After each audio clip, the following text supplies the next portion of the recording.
¿Alguna vez te ha pasado que tu código empieza como una idea genial y termina siendo un caos total que no hay por dónde cogerlo? Pues quédate. Hoy vamos a ver el mapa para salir de ese lío, el diseño orientado a objetos. Es una forma de pensar que transforma toda esa confusión en un código que es claro, potente y sobre todo organizado. A ver, ¿te suena esto? Empiezas un proyecto, todo parece ir de maravilla, pero a medida que crece, se va convirtiendo en una auténtica maraña de código. Se vuelve difícil de entender, de modificar, de mantener. Si has sentido esa frustración, créeme, no estás solo. Es un problema increíblemente común. Y es que la raíz del problema es casi siempre la misma. Todos esos errores que aparecen de la nada, esa dificultad para añadir una función nueva, o que el software al final no haga lo que se suponía que tenía que hacer, todo, absolutamente todo, apunta a una única causa: la falta de un buen diseño previo. Y aquí, justo aquí, es donde entra en juego el diseño orientado a objetos. Piénsalo como si fuera el arquitecto de tu software. El análisis nos dice qué tiene que hacer el sistema. La implementación es, picar el código. El diseño es ese puente fundamental que está en medio, el que define cómo se va a construir todo de una manera lógica y eficiente. Ok, este va a ser nuestro recorrido. Veremos por qué este puente entre las ideas y el código es tan vital. Después, exploraremos las 3 actividades clave del diseño. Y para terminar, desvelaremos un secreto de los sistemas realmente robustos: la separación en capas. ¿Vamos a ello? Vamos a lo fundamental. Diseñar no es programar. Es la disciplina de pararse a pensar antes de escribir una sola línea, para que el caos, sencillamente, no tenga oportunidad de aparecer. Y ese proceso de pensar se puede dividir en 3 grandes actividades. Primero, elegimos la estructura general. Segundo, detallamos el plan de acción para cada función. Y tercero, creamos el plano final para los programadores. Venga, analicemos la primera. Esta primera decisión es probablemente la más importante de todas. Es aquí donde definimos el esqueleto de nuestro software. Miramos lo que el sistema necesita hacer y elegimos las estructuras y las relaciones entre los objetos que van a resolverlo de la forma más eficiente posible.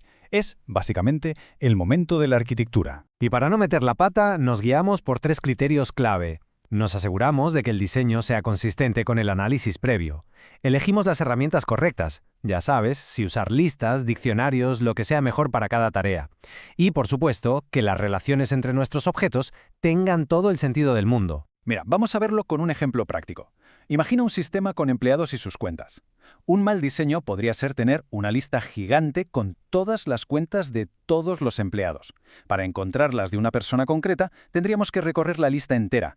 Una locura de ineficiente. En cambio, un buen diseño haría que cada objeto empleado contenga su propia lista de cuentas, mucho más directo, lógico y, sobre todo, rápido. Y aquí tienes la primera gran lección de un buen diseño. Este segundo enfoque, la agregación, donde un objeto contiene a otros, casi siempre va a ser la opción más limpia y eficiente. Es una de esas decisiones que pueden marcar una diferencia brutal en el rendimiento del sistema. Muy bien, ya tenemos la estructura general, la arquitectura. Ahora toca bajar al detalle.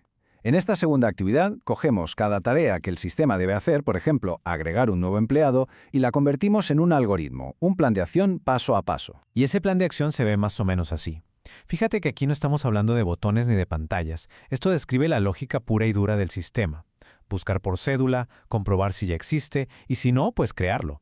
Es el guión que el software va a seguir por dentro. ¿Y por qué es tan importante este paso? Pues porque es nuestra prueba de fuego.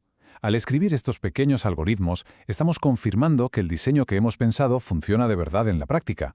Nos permite encontrar problemas y resolverlos antes de haber escrito una sola línea de código real.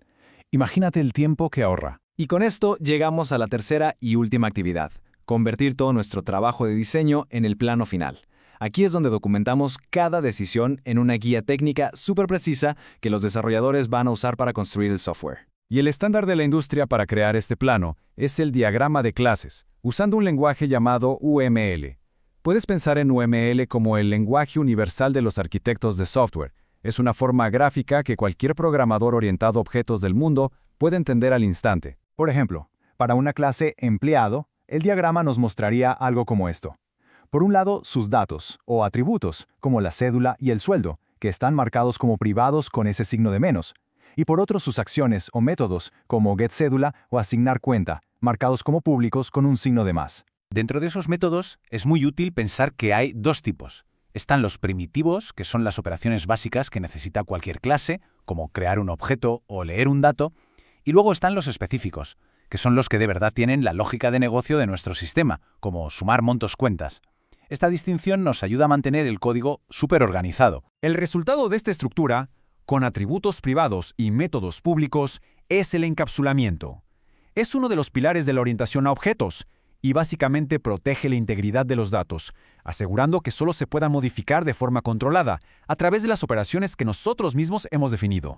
Ok, ya hemos diseñado nuestras clases, pero ahora, ¿cómo las organizamos para que formen un sistema completo? Aquí entra el concepto final, un pequeño secreto para construir software que no solo funcione hoy, sino que sea fácil de mantener y de adaptar en el futuro, la separación en capas. Cuando hablamos de organizar un sistema complejo, hay un número mágico que aparece una y otra vez. Un patrón que ha demostrado ser increíblemente robusto, y sí, ese número es el 3. Un sistema bien diseñado divide su código en 3 capas totalmente independientes. Primero, la interfaz, que es lo que el usuario ve y toca. Segundo, la lógica de negocio, que es el cerebro que contiene todas las reglas. Y tercero, la persistencia, que es donde se guardan y recuperan los datos. La clave de todo esto es mantenerlas rigurosamente separadas. Y te preguntarás, ¿cómo conseguimos que estas capas se comuniquen sin que se líe todo? Pues usando un patrón de diseño llamado fachada o facade. Es una clase especial que funciona como el único punto de entrada a la capa lógica. La interfaz gráfica nunca habla directamente con las clases de adentro. Solo puede hablar con la fachada. Es como tener un recepcionista para el cerebro del sistema. Organiza las peticiones y mantiene todo en perfecto orden. El resultado de usar esta arquitectura es transformador. El software se vuelve muchísimo más fácil de mantener porque un cambio en la interfaz no puede romper la lógica. Es más extensible porque podemos añadir funciones sin tocar las otras capas, y sus componentes son mucho más reutilizables. Esto al final es la verdadera marca de un software profesional, de uno construido para durar. Así que la próxima vez que te sientes a programar, hazte esta pregunta. ¿Estás construyendo software con un plano diseñado para perdurar en el tiempo? ¿O simplemente estás apilando ladrillos uno encima de otro, esperando que no se caigan? La diferencia, como acabamos de ver, está toda en el diseño.